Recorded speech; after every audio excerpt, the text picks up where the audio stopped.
Today, we're going to do something a little different. We're going to turn the tables a bit here. Today's guest has been struggling with a sales issue, so I decided rather than consulting and creating a consulting call, we're going to let her interview me. Let's have ourselves a pocket-sized pep talk and hear how well I do.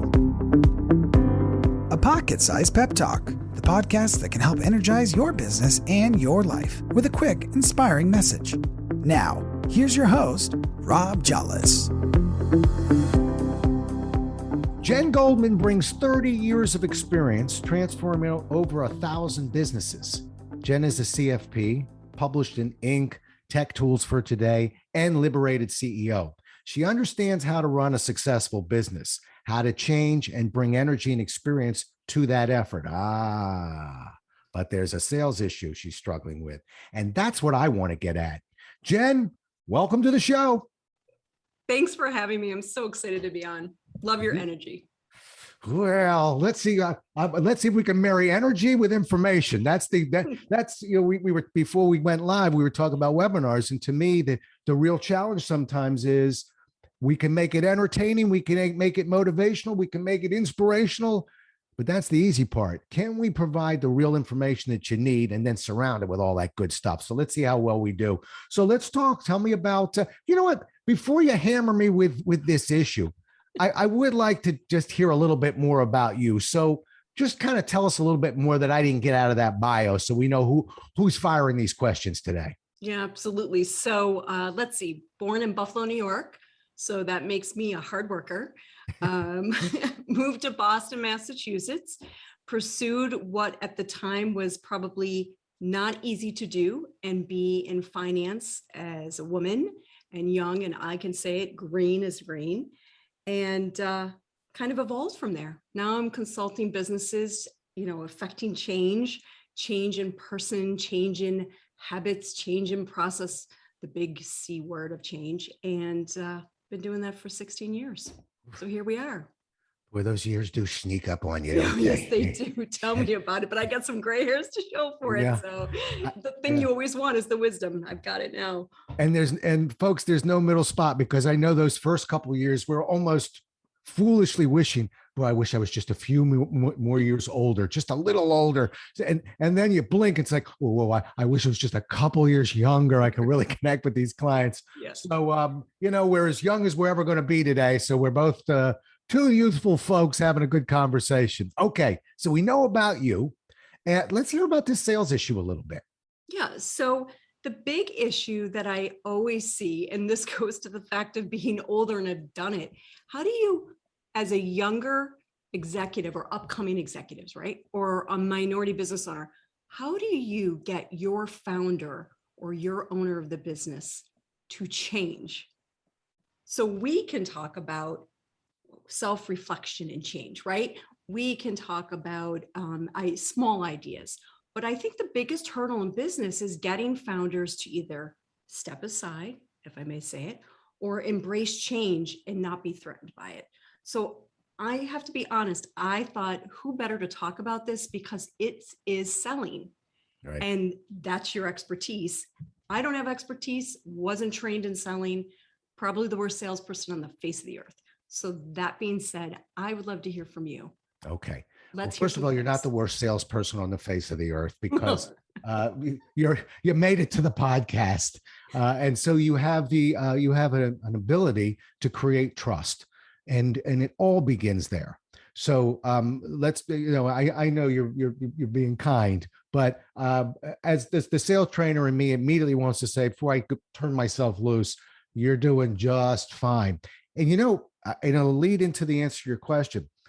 Back in the 90s, I wrote, the classic sales book, Customer Centered Selling. Simon & Schuster grabbed it, and it became a nice book, did well.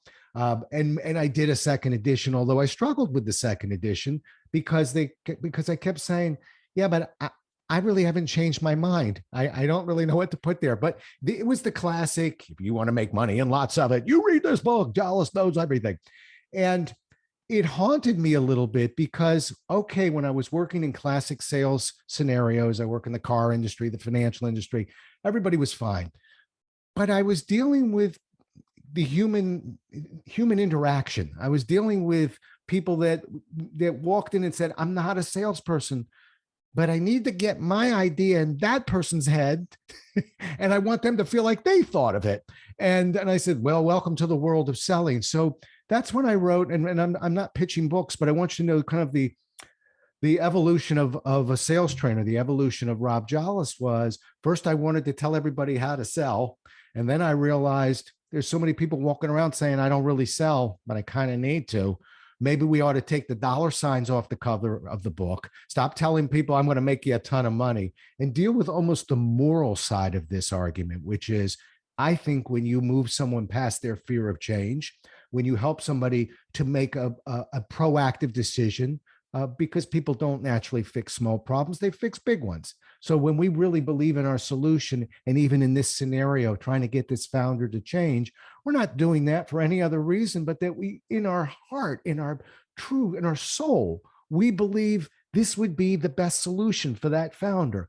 So it becomes important that we de-emphasize how much money we're going to make on something like this, and we look at more of the beauty of really helping somebody through that fear of change. When I wrote How to Change Minds, and I had battled the publisher, I said, I don't want any dollar signs. I got one of the greatest sales trainers in my mind and authors, Brian Tracy, to write a quote, and it was embarrassing because I had to ask him to rewrite the quote, because he wrote a quote for the book that was about, oh, this Jolles make money with Jolles. He's a money man. And I went, like, it's not this one. So we put a cat and a mouse on the cover, and we dealt with it that way. Okay. I just want you to know. Yeah. So let me ask you this. Here's what I heard. Yeah. I heard things like, when you're talking about change, you might say, I feel this because of that, or I feel we should pursue. But do you also make an assumption that the person you're trying to change or get them to embrace a change has fear? Like, because you know, when we say about the word assumption, right? And yet I think it's emotionally intelligent. So what do you think about that? I think you've nailed it. I think actually the biggest objection on the board on this planet, and I've worked with hostage negotiators, polygraph examiners in sales, teaching them to sell, professors, laboratories, you name it, the places where you go, they're selling, and they're dealing with the same fear of change. So yes, that's the piece. And I feel a little guilty because I was really doing a long ramp up. See, I haven't been interviewed for a while on my own podcast, but your question was to get this founder to change, and even feeling youthful, just to sort of put a cherry on the sundae.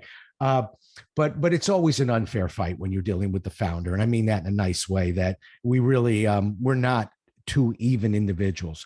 So we addressed that point, the question you just asked. Let me get at the first one. How do we get this founder to change? The first thing I want you to know, and we'll process this, Jen, is we got to get the basic definition of, okay, so my goal with this founder or anybody whose mind I want to change is, if I run in there and pitch an idea, the founder is not going to change.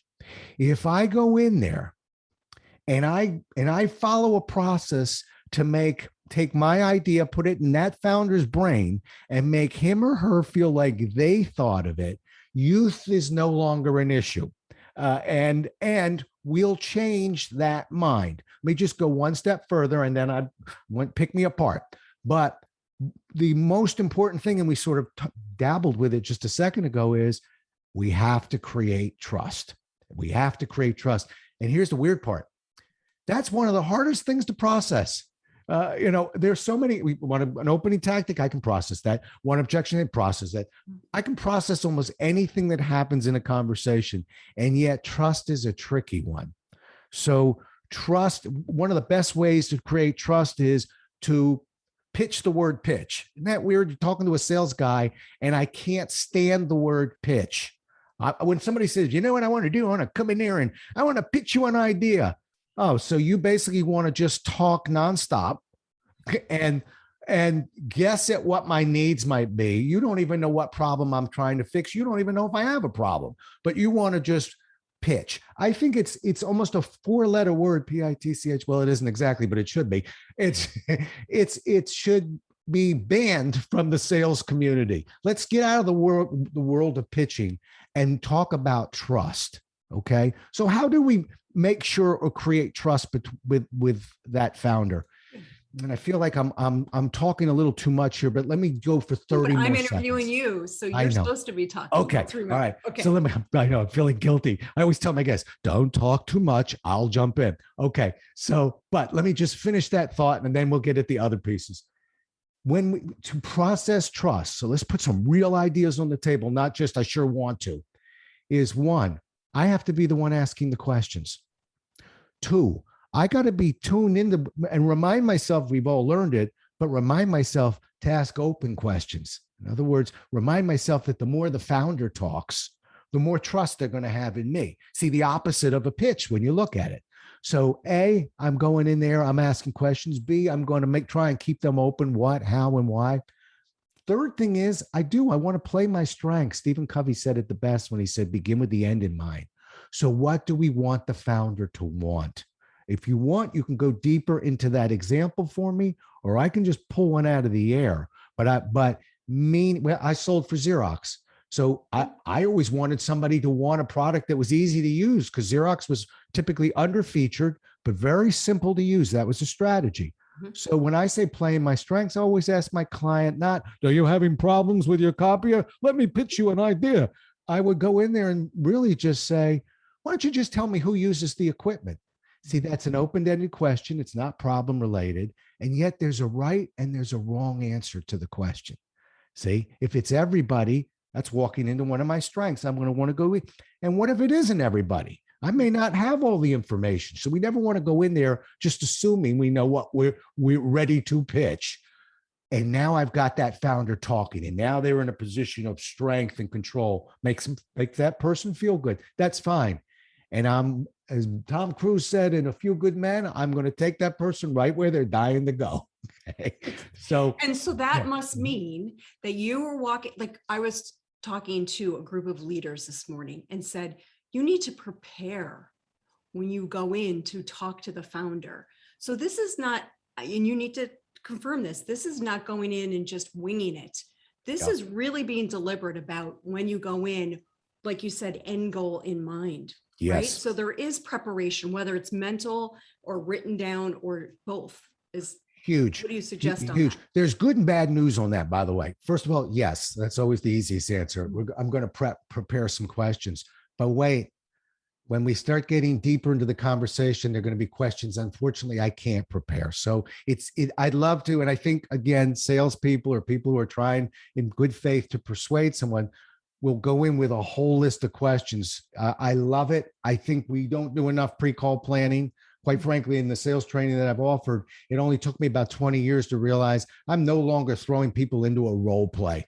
I'm going to throw people into a group situation where they can collaborate, get enough of a case study to pre-call plan, and then I'll throw them into a role play because that mimics the real world, or at least it should. Okay. So, but let me finish that answer to your question, why I said yes and no. I always think there's some basic, very important questions, the trust-based questions. Yes, I can prepare them. Remember, not a straitjacket. I don't have to ask them all, but I don't have to go in there winging it. I can go in there with some questions. When I said the bad news is once we've gotten a conversation, at least about how the company is currently doing this and what type of sources they're using, where the persuasion comes in is the next part where I want to dig into a problem. If the founder doesn't think there's a problem, we're not going to be able to sell them anything. So, and sometimes people don't know that a problem exists. Mm-hmm. So by doing those trust-based questions, I get to confirm whether I'm right or wrong. And then I can earn the right to look at that founder, even as a youthful person, and say, I just want to double back on that one part where you mentioned that the company is currently doing this. What sort of challenges do you think that is creating when the customers are asking for that? So in other words, now the conversation is going to get a little tighter because eventually I have to talk about the problem. But notice I'm not saying we have a problem with the customer. I want that founder to own it. And usually if I've ramped up, they'll give me a, well, look, it's a tough world out there and we have a pandemic, but yes, the clients have, so we'll get a tepid response. Mm-hmm. To me, it's what comes next. And here's the part I can't prepare on my pad of paper because, and I think it's the most important part of persuasion, which is when somebody actually says to you, you know what?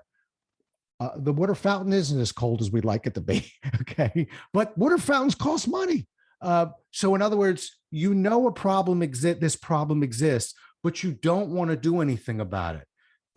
I can tell you from 20 years of polling, that's about where 80% of the population lives anyway. They just don't tell you that right out of the gate because they don't want you to start pitching an idea to them.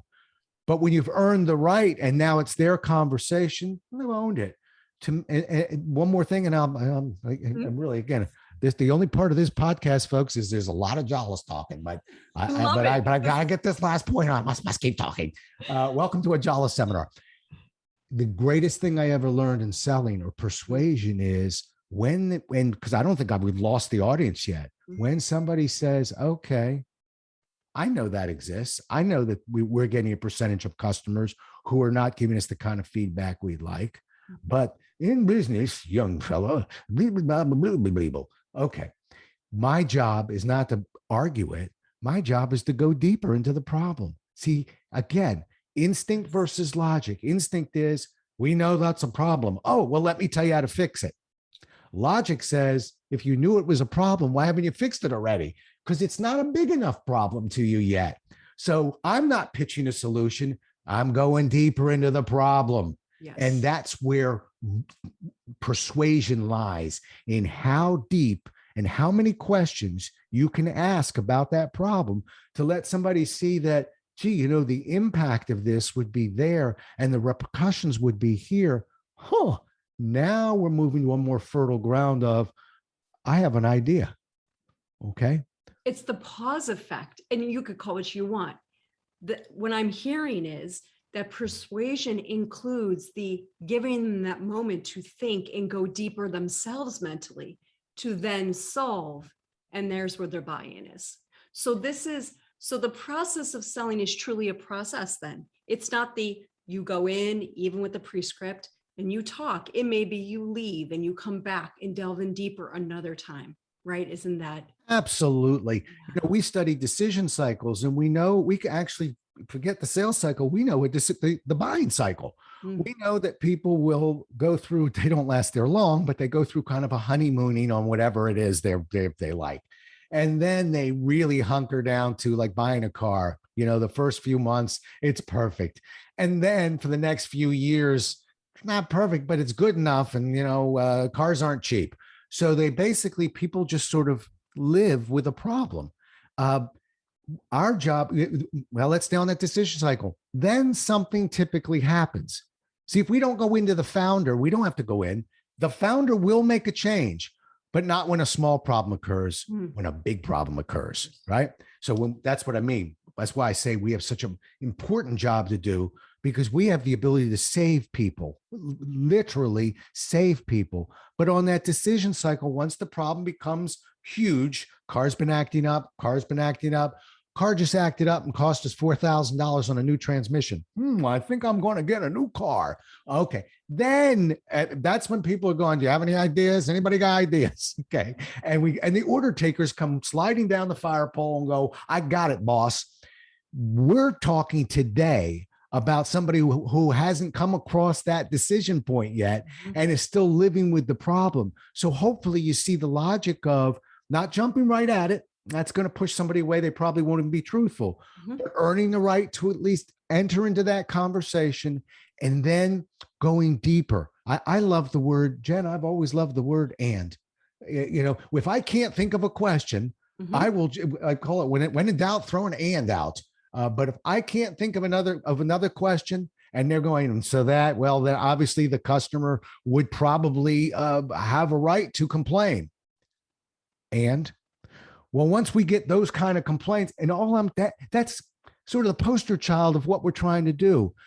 And you see, we don't have to worry about being youthful anymore. We're into a mature conversation, and the founder, in their mind, is driving this ship. When in reality, folks, the one who's asking the questions is always the one who's driving the ship. That's right. Don't tell everybody. It's a secret. Oh, so much for the podcast. Yes, that's right. Founders, please leave the podcast now. That's great. That is absolutely great. And, as we always say, and I'm sure people listen say, wow, that makes so much sense. But to hear it from you in that concise form really does help, because I do think we forget. First of all, we think we have the trust, and maybe we don't, right? And then the persuasion is not shoving it down somebody's throat. It's leading them along the path. And I do love the and. That was a great. Well, the only rule is you can only use one a customer. You're gonna have to think of, but tell me more is a nice one too, or what then? I'm sure there's variations of the thesaurus. We could come up with them. So yeah. I'll throw you one other nice piece about this is we've got one other sort of elephant in the room. And the elephant in the room is how do we know whether it's now time to present the idea? I'm not using that P word. Okay.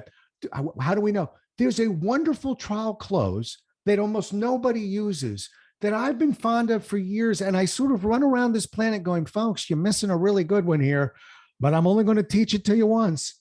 And I'll tell you what it is, but first I'll tell you what it isn't. We always hear if I could show you a way to not only solve this, but to do this, would you commit to, okay, well, that's called a pre-commit. And there's some thoughts behind it, but let's leave that one. It's got a little bit of an orange leisure suit feel to it to me. But when we look at this really, we don't have to overthink it. When we look at how people make decisions and we realize your first decision will always be what we call the fix, don't fix line. Do you want to fix it or not? If everybody said, I'm ready to fix it, could you come by here? You can see how I don't really need to hammer away at this particular area. But a wonderful trial close, given that knowledge, is if we want to take a temperature reading, simply ask, and I'll do this about 4 different ways, but let me just give you one at a time. And it's going to be a close probe.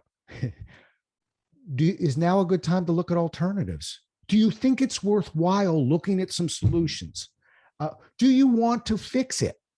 Now, we're never going to ask all of them. Pick one, okay? But it's a yes or no. Do you think it's are you committed to making a change? Happens to be one of my favorite ways of saying it. And think about it. The person that you're talking to has one of 2 responses. No. Okay. Now I'm not happy with a no, but what am I going to do? Go, well, let's go. Just let me pitch you an idea anyway. Sorry, folks. You just took your temperature reading, but the good news is it's fresh. We're still discussing the problem. Let's keep going. Okay. And if the answer is yes, stop talking about the problem. You just got a green light for somebody to say, I'd love to hear some of these ideas. So I've always loved this trial close because now we don't have to read tea leaves anymore. We don't have to go, I got a real good sparkle in the eye. I don't read sparkles. I've never written about that. Right. I know that at this point I can ask somebody, do you want to continue the conversation or have we had enough? And if I've gone deeper into that problem, somebody's looked at the impact and said that could run us out of business. I don't get a whole lot of no's when I say, would you like to look at some alternatives? Right. Yeah. Strip all that out and go in and go, how you doing? And just stick with the trust-based questions. And how are we doing as a company? Good. Are you committed to making a change, sir? Well, of course not. Right.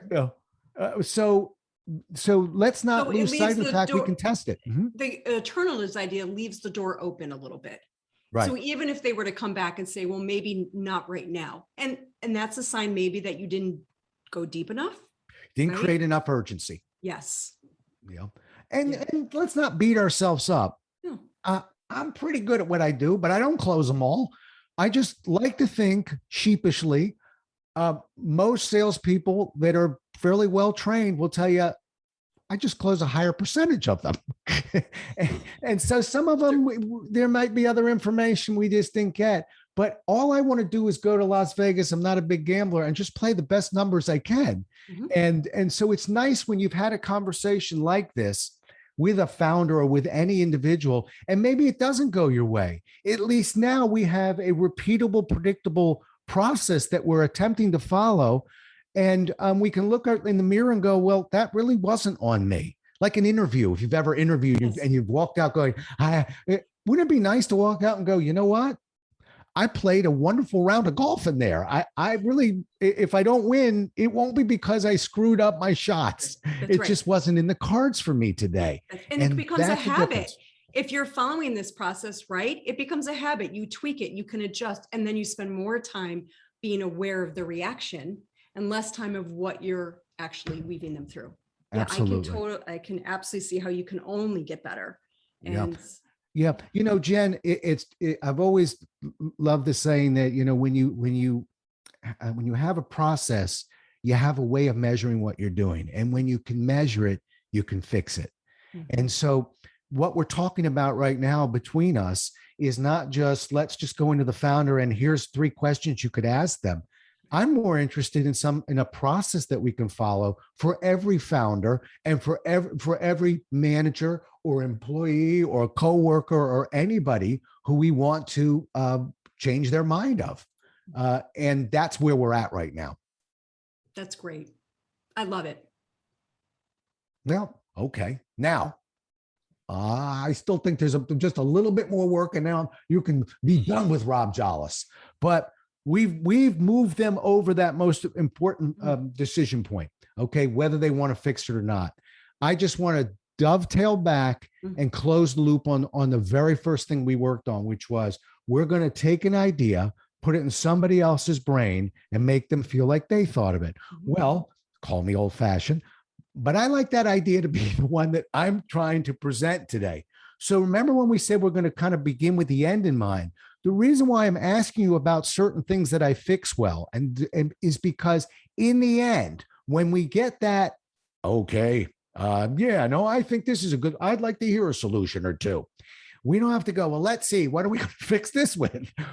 The problem always shapes the need in terms of how we behave as people, as a society. In other words, when you bought your last house or whatever, and you just really wanted some nice acreage, perhaps, I already know that the neighbors were a little too close to that fence line. And if I know, I just wanted to be in a place where we could just walk to the supermarket. Good.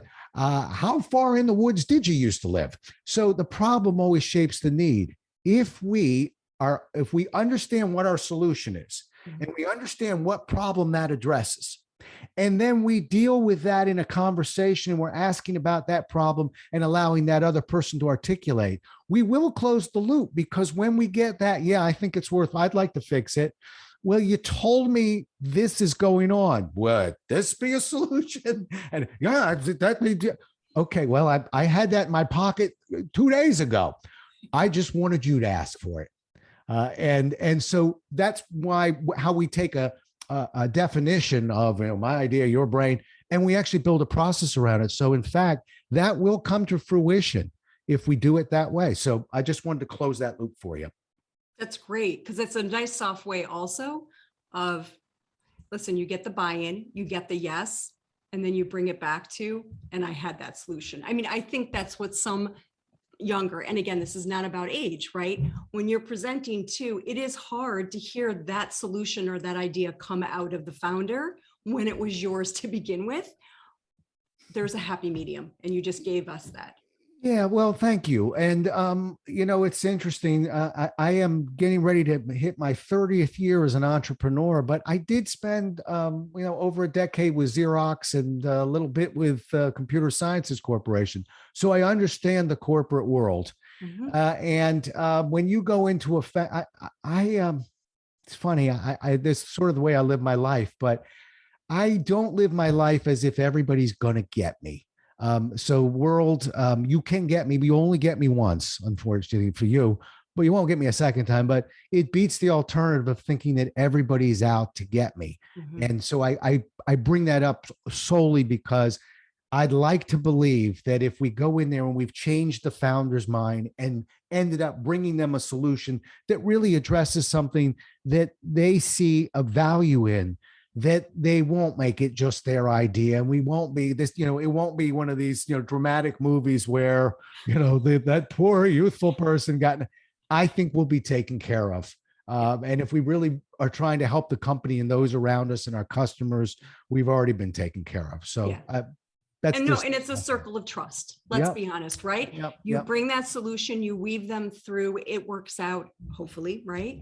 And then the trust is even higher, so you can go back to the table for the next idea. So no, I think it's a great process. Love the way you brought it around. Wonderful. So now we return you to Rob Jollis in control. He will stop talking so much. All right. So Jen, who I've had a couple dealings with, and you're a delightful human being. I will tell you that.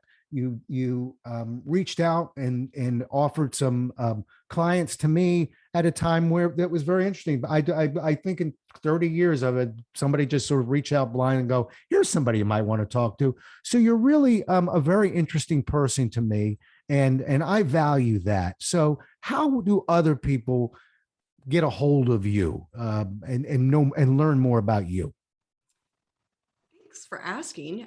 That wasn't the intent, but I'm under Jen Goldman Consulting. Nice and easy. I've dropped the big brand and the big name. I've gotten past all that, and so not hard to find. But they can go to you and your podcast, because maybe I'll be sitting in there. No, you don't. All right. Yes, you will. But okay, so it's Jen Goldman. That's Jen, and Goldman, just the way it sounds. And that sounds terrific. And I enjoyed this so much that I don't think I'll ever have anybody else interview me unless it's you. So you get another issue. You've got another ticket in. But you're going to have to watch this guy Jollis, because he does get out on some rants there, and so you got to control him. He's out of control, this guy. Yeah, but you're perfect for those walks in the morning. Let me tell you, those rants are the best. Of course, when your neighbors are looking at you while you're laughing by yourself, I can blame you. So there you go. Well, I appreciate that. Yeah, I hadn't thought of it that way. Yeah, I guess I beat a punch in the nose or a silent walk in the forest. So all right, I appreciate that. Well, I appreciate you. I'm grateful that you came in. I hope that we got not just an idea out there, but something for people to really chew on. And I'm grateful that we had this opportunity to talk. Thanks so much for listening. If you enjoyed today's show, please rate and recommend it on iTunes, Outcast, or wherever you get your podcasts. You can also get more information on this show and Rob at jollis.com.